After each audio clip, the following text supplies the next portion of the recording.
I was teaching an upper primary class. This is mainstream, upper primary. I said to them, right, we're going to write a story. We've talked about the different parts of stories and everything. So now you're going to write a story about anything you want. Anything.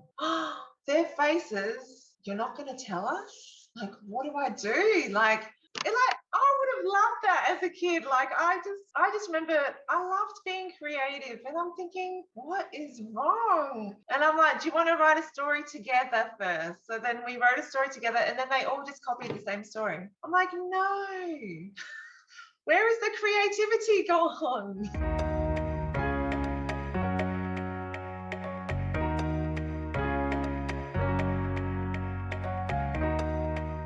All right, Kerry, thanks for having a chat with me today. That's all right. I'm excited to be here. Good to speak to you about the course you've created for kids and what's happening in that space. But first, I want to talk to you about your teaching. I'm still curious about what's going on in these schools and the curriculums and things like that. So can you tell us a little bit about your background? My background. Okay, so I've been teaching for about 17 years now, so quite a while. So it's a mixture of private schools and government schools. So my first 7 years was in a private school, and then I went into special education in the government system. And I've been in the government system since. Can you see a difference between the government and the private? What's your take on that? Yeah, it's pretty much the same, to be honest. I guess with the private system, they've got the extra religious component, depending on the school, but it's pretty much the same content, but just different fees.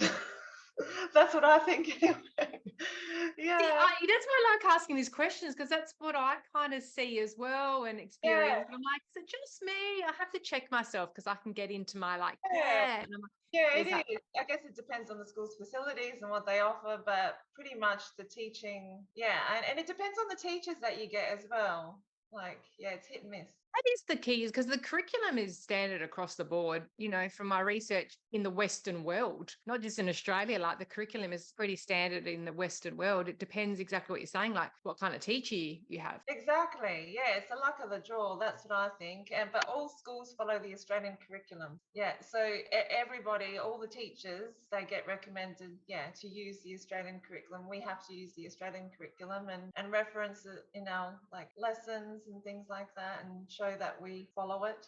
Yeah, but I mean, I guess what I liked about the special education is it wasn't as strict. So I think that's why I kind of preferred the special needs education. What makes the standard curriculum so strict? What makes it so strict? Yeah, I guess that we're told that we need to follow it. Yeah, that's pretty much it. And then with all the training that we receive, on-site training, and it's just something that we're told that we need to do. So Yeah. there's no room to be creative. If you think a different way to, you're boxed in with how creative you can be in a certain topic or a deliverable. You have to deliver a deliverable. Yeah, we have to deliver the way it is.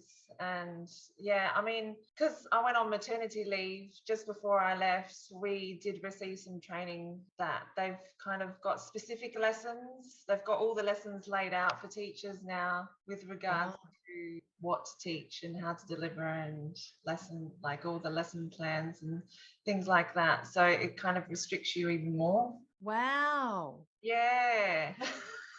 Wow. So here is what you got to teach, how you got to teach it. Yeah. What's the vibe Um, there with teachers? well, look, out of all my years of teaching, I do feel like the creativity, it's not so much student driven anymore, if that makes Yeah. sense. Well, I don't know if it was ever student driven, to be honest. But maybe a little bit more.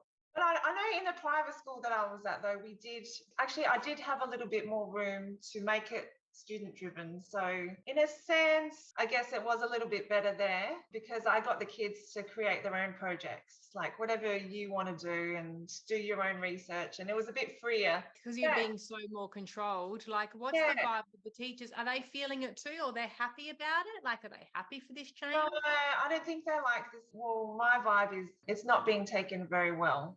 Yeah. Okay. Yeah, it's a bit more restricted, and I'm having to follow it in a certain way. But I think what's happening at the moment is teachers are still kind of just following the Australian curriculum and doing their own thing, and they're slowly easing into that path from discussions with teachers that I've had. They're kind of Okay.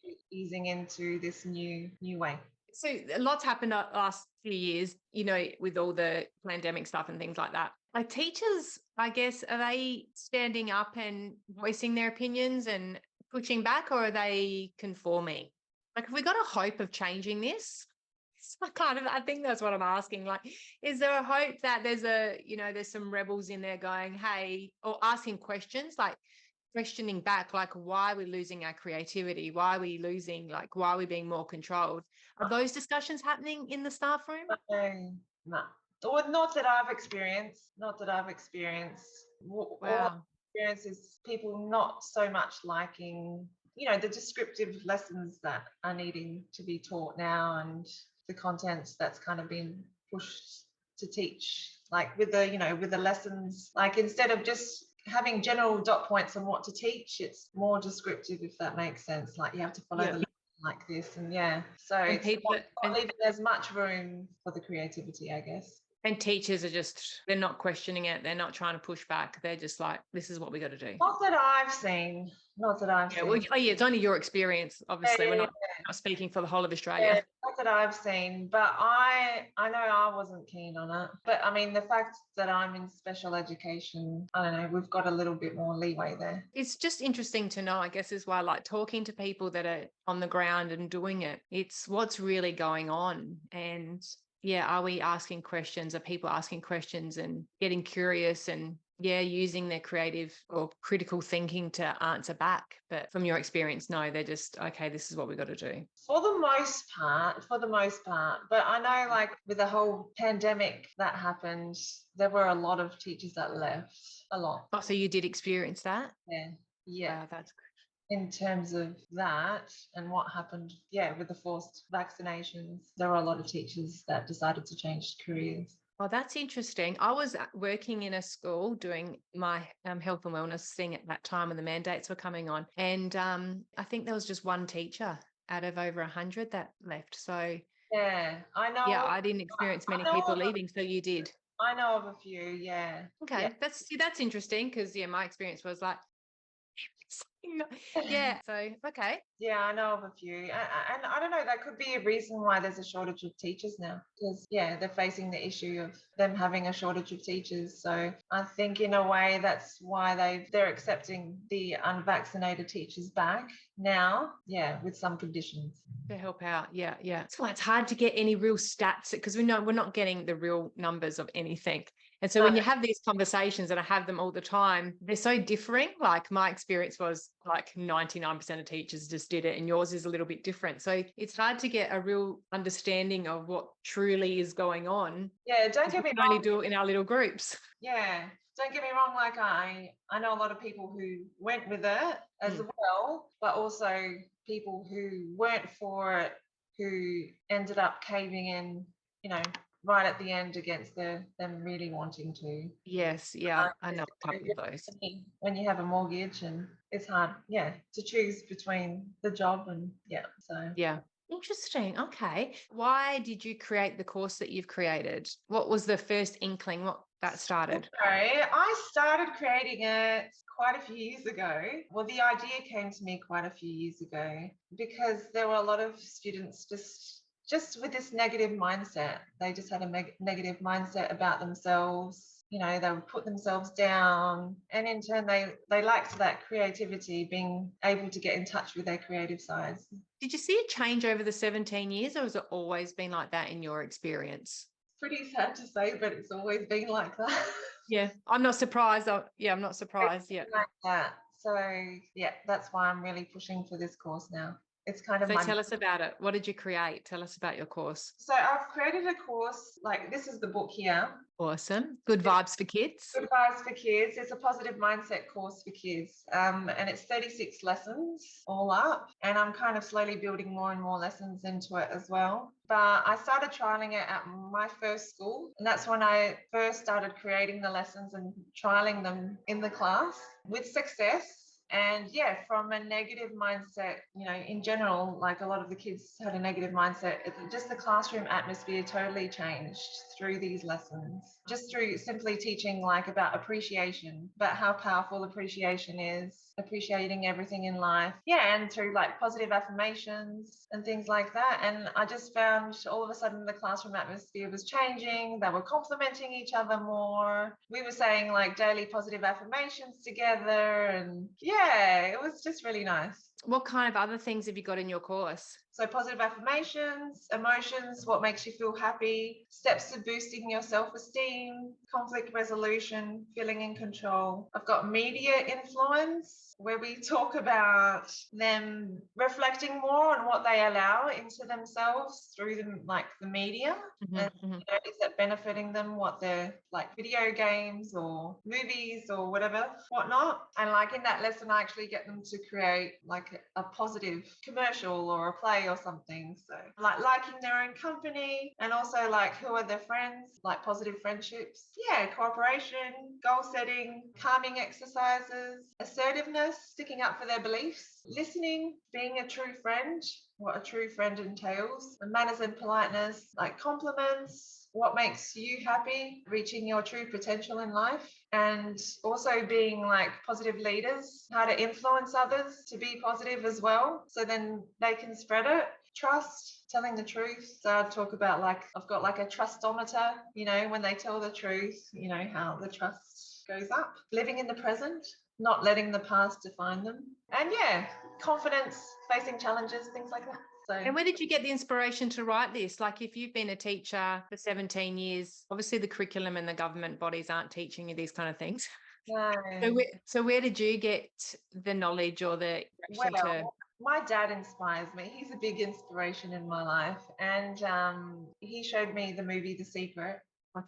Yeah, we watched that together and I thought this makes sense. And I started putting the principles into my life, focusing on what I wanted. And funnily enough, things were happening. And I thought, we need to teach this. We need to teach this to our kids. And the fact that I started writing up the lessons and, started seeing changes. And so I started teaching the lessons in the private school that I was in. And it was a religious private school. It got to the point where, I ended up kind of teaching some of them in secret because I did get told off for teaching it. They wanted it more religious based. So, You didn't follow the curriculum. So in a sense, that's probably why I left and I wanted to create this for myself, like as an outside course, like an after school course. And that's what I ended up doing.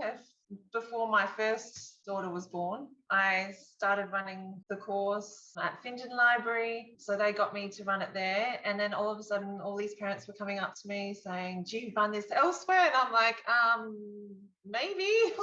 So then I booked a room and I was just getting so many people interested in it. And it just showed me that it's needed.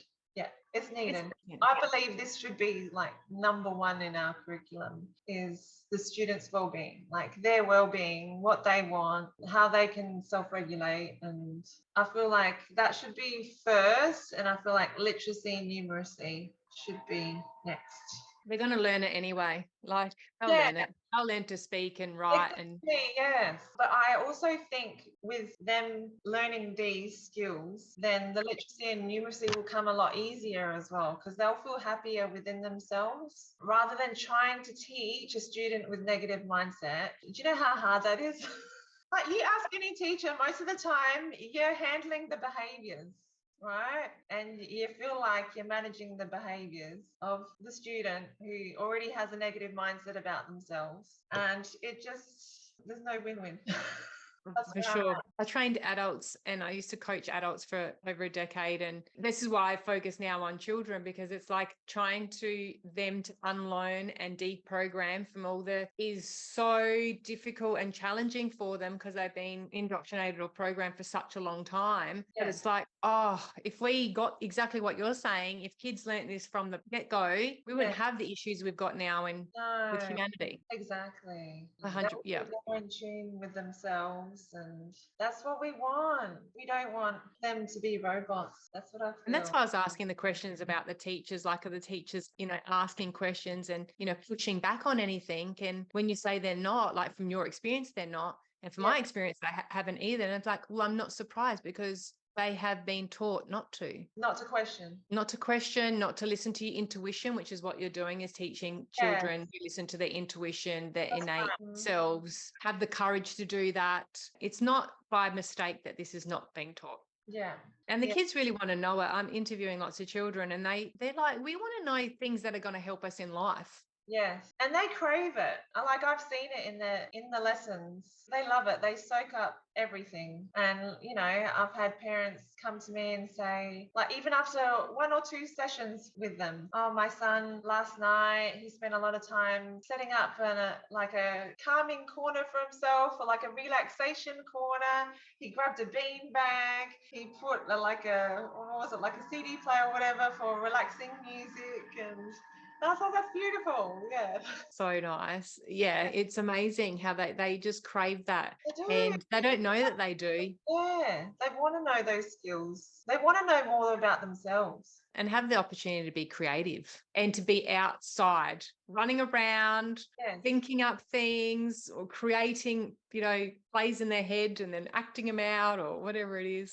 Yeah, that's right. Which is something that's lacking. I've noticed it. Like, I'll tell you a story. In one of my classes, I was teaching an upper primary class. This is mainstream upper primary. And I said to them, right, we're going to write a story. We've talked about the different parts of stories and everything. So now you're going to write a story about anything you want. Anything.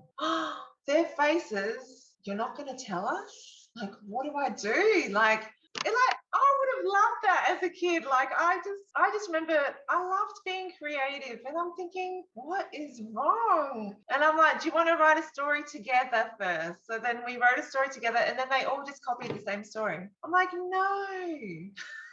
Where is the creativity gone? That just upsets me so much because they have already been taught by that age. That's not them. They have already been taught to shut that part of themselves down and to wait till authority tells us what to do. So they're already getting that at such a young age. So no wonder we've got a problem now with these adults that are like, what do we do? What do we Asking do? like, tell me. Yes, which is why I specifically said it was an upper primary class, because now I prefer junior primary because, I can help get that creativity out of them easier. We'll nurture it so they can keep it. Yeah. That breaks my heart. It does break my heart, like seeing these kids just have their creativity and spark taken away. Because I thought they would be excited about the fact that they could write about anything, but just their faces they were all scared. The indoctrination is real. It really is. The curriculum and the way that the school is set up, this is my opinion, take it or leave it, but the way that it is set up, it is set up from the get-go to hand over your decision-making to someone else. To not think, to wait to be told when to pick up a pen, told when you can write, told when to stop. The bells tell you when to stop, start, eat, go to the bathroom. Yeah, true. And so you come out with a story. They're like, what? I can't even go to the bathroom without, you telling me to. I can't eat. I'm not surprised at all by that story at all. It's like they haven't accessed that side of the brain in a long time. So yeah, with technology now, and it's just creativity, I feel like it's just gone out the window. So you've got your course, which is fantastic. We're just helping bring that back and, ignite that spark that's within them. So where can people find your course or learn more about it? So I've got a website, goodvibesforkids.com. I sell the course, and I've got a poster as well. It's like a positive affirmations poster. Oh, awesome. Yeah, at the moment, I'm going to be running sessions in the Burnside Library this term for the last 4 weeks of this term. I'm hoping to get into more schools to run sessions for the schools as well. Out of interest, have you started that process? And what's your thoughts about them accepting something like this? Look, I've only just started kind of going around to the schools, because before this, I've just been running it myself in community centres all around South Australia. So I've only just started, but they're happy to accept. So I guess we'll see. I've been in one school and yeah, the kids absolutely loved it. That was out in a country school. So I'm hoping to get into more schools to get them There's on. this is the, I don't know what to call it, a psyop, because there are such good people in the schools that want what is best for the children. Yeah, that was my experience of going into school. They actually do want the people that the headmaster, you might get a really good headmaster, and there's teachers in there that, like, you see that need because they know it, but it's just not part of the everyday. So I guess, Yeah, I do see the need. I have experienced people wanting to do more about, like, for their student well-being and things like that. I just feel like, yeah, there's a little bit too much focus on the literacy and the numeracy more so than this. But I do feel like they're responding well to this sort of program. Yeah. excellent. That's fantastic. Yeah. Hope they can, you can be everywhere. Yes, I hope so too. And this can just become normal. Of course, we're going to learn about ourselves Yes. and about our innate abilities and gifts and Yes. who we are. Yeah, that'd be I beautiful. strongly feel that this should be in the curriculum 100%. This sort of thing definitely should be in the curriculum. More and more student-led learning. Don't get me wrong, like I have been at a school where the principal was very strong on student-led learning, but you also get the pressure of, I guess, meeting all the targets, literacy Is targets. that what it is as well? They make it so hard to add anything in. So they might love what you're doing, but they're like, we just can't fit it in. Yeah. My worry is it's just going to be like a once-off. I mean, that's why on purpose I've created this as a full year course for them to do as a full year, like at least once a week. Yeah. That they can squeeze it in somewhere, because I do know that schools have like health lessons, so they could kind of squeeze it into health lessons, or it depends. Depends on a lot of things.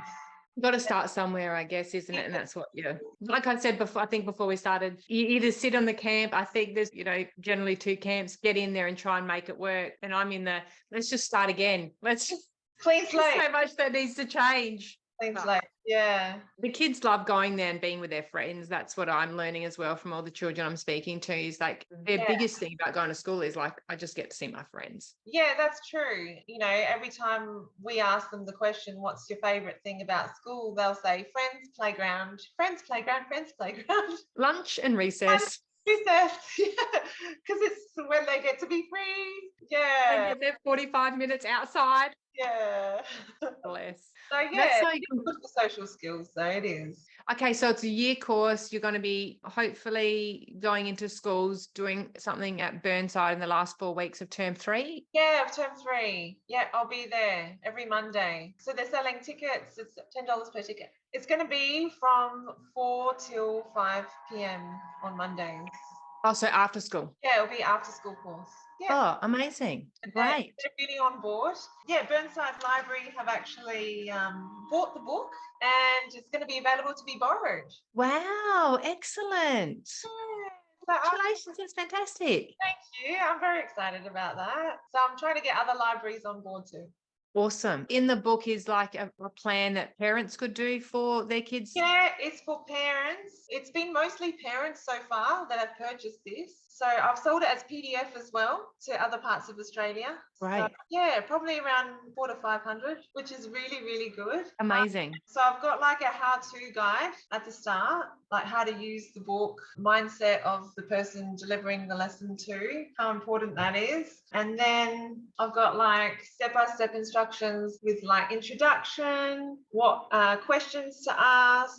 And then I've got like activities that the kids can do as well, like a letter of appreciation. Yeah. Amazing. So all right. it's got a copy of all as well. Well, amazing. Okay, so parents can purchase the book and they can use that at home and do the Yeah. lessons for the kids. They can do it at home, that's right. How's the online course different to the book? or is it the same? Well, at the moment, I'm working on the online part. Okay. That's a work in progress at the moment. I'm in the process of organizing myself to deliver the lessons. So they'll be like 10-minute me delivering the lessons in a fun and creative way. Then the kids, doesn't matter where they are in the world, can do the activities. Amazing. All right. So let's focus on the book for now. People can purchase that and they Yeah. can see you at Burnside. On your website, will you update it about where term 3 will be Burnside Library? Right. Wherever you're going to be? Facebook is the best spot to go. So at Good Vibes for Kids on Facebook, and I regularly update that to let everybody know what's happening. All right. I'll put all the details below and people Yeah, can cool. click on those links Yeah. and go and check you out and go and see you at Burnside. I'll check you out at Facebook or purchase your Yeah. book. Oh, that would be great. Thank you. Yeah. Well, we need to do what we can to create this better world. I admire what you're doing. I think Oh, it's thank you. Well, we can't just, I don't know, we just can't keep going this way. yeah. We really can't. That's why I'm asking questions about the teachers and about adults. It's like the reason we got here is because of the indoctrination that happens within the school. That's my thought process about getting to the root cause. It's like, how come parents, adults aren't pushing back or asking questions or getting curious about things? Why are they just doing what they're told and not asking any questions? It's because we get taught that from when we're kids. So if we can fix that and nurture these children, then we're not going to have that problem when we're adults. Yeah, that's right. See, the problem is it's become habitual. It's become a habit. It's hard to break these habits sometimes. Especially if you're not aware of it, you don't even know that it's like your example of the stories perfectly. You're in a primary school, you're asking kids to write a story about anything. And they're like, is that an option? And I think as adults, you're going, do I get a choice? I don't think they're even thinking that. It's so ingrained now that you wait till someone tells you what is best for you and look for an authority outside yourself versus your inner authority, which is... Yes. It's so true. Yeah. It's like they get stuck in the mindset of always just seeking and not looking within themselves. Well, what do you think? What feels right for you? There's no wrong or right answer. It's like, what is right for you? We're all unique, part of a beautiful collective, but still individuals. So that's that. If we can nurture that inner authority, that intuition, all that beautiful things, that light body that you're in, this is just an avatar, what's in here, your soul, your spirit. If we can nurture that and speak more about that versus the STEM curriculum. Yes. We'll get to that another time. Yeah, definitely. Because that's number one. Beautiful. Well, amazing that you're doing this work, Carrie. I'm so excited for you and for all the kids that get to have an opportunity to do it, and hopefully more will, so we can keep nurturing our beautiful, beautiful children. I've made it my mission now, so we're going to spread the love. That's it. More love. Let's focus on the kids, because then if they're like, well, that's my thing, is they're healthy whole children, they're going to be healthy whole adults, and then we won't. Exactly. Well, good. Just have a beautiful world of love, peace, harmony, truth and transparency. It starts with them, really. Well, all the best, and keep us posted on what's going on. I will. Thank you. And I wish you lots of joy and happiness, and all the kids get the good vibes. Thank you. Thank you so much for having me.